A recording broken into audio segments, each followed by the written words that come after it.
Some people say masturbation is a curse, a form of weakness, a source of guilt, shame, and confusion. Others call it natural, healthy, even essential. So, which is it? Despite all the opinions out there, most people don't stop. And that's interesting, right? Because when a behavior is as common across cultures, religions, and even species, it's worth asking why. Today, we're going to explore what science actually says about masturbation. Not just whether it's good or bad, but how often is healthy, what it does to your brain and body, and what the evolutionary purpose behind it might be. I'm Dr. Ashley Collins. And if you've ever asked yourself where the urge to masturbate really comes from, science has an answer, and I'm going to reveal it in this video. If you like content about health and well-being, don't forget to subscribe to the channel so you don't miss the next videos. Now, science has developed some fascinating explanatory models for masturbation because it's actually a behavior we see across species. However, these models focus primarily on the male side. Of course, women masturbate too, but female masturbation follows different biological patterns and different scientific models. In this video, we're going to focus on men, not because women don't matter, but because their biology deserves its own separate conversation. So here's what researchers now believe. Masturbation is more than just a behavioral quirk. In fact, they believe it serves a biological purpose, but what kind of purpose would that be? If masturbation really has an evolutionary function, then there must be a competitive advantage. In nature, advantage often means reproduction.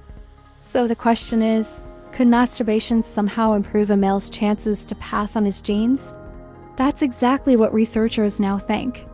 According to one hypothesis, masturbation might act as biological preparation, clearing the system, improving sperm quality, or even shortening the time to ejaculation in a competitive environment.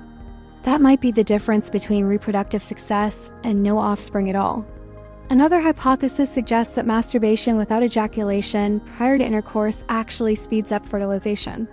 This could allow lower-ranked males to reproduce before being displaced, giving them a genetic edge. Interesting, right?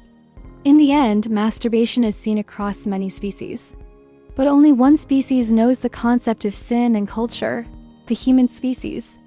And that makes it very special. Animals don't think about masturbation. They just do it. Humans do it and then assign meaning to it. That's the fundamental difference. And because of this difference, a burning question arises. How often is enough?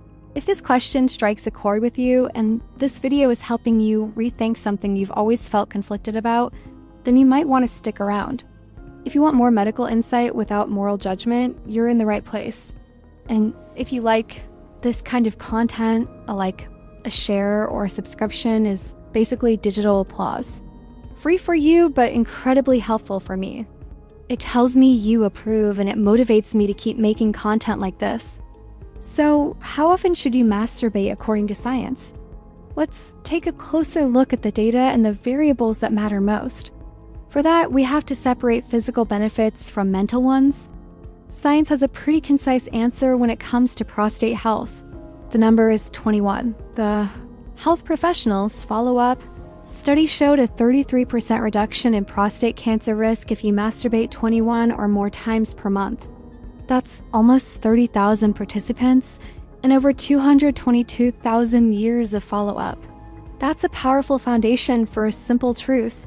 Sabia que o chancha tem a mero exato per a frequência de masturbação pode reduzir o risco de câncer de próstata in 33%. But there's more to masturbation than just prostate health. It also affects the brain. Every time you masturbate, your brain goes through a predictable neurochemical cycle. Dopamine rises, tension is released, and the reward system is activated. That can feel good, even therapeutic. But it also means masturbation can become a coping strategy, especially when life gets stressful, boring, or lonely. Science doesn't give us a fixed number here, but it gives us a clue.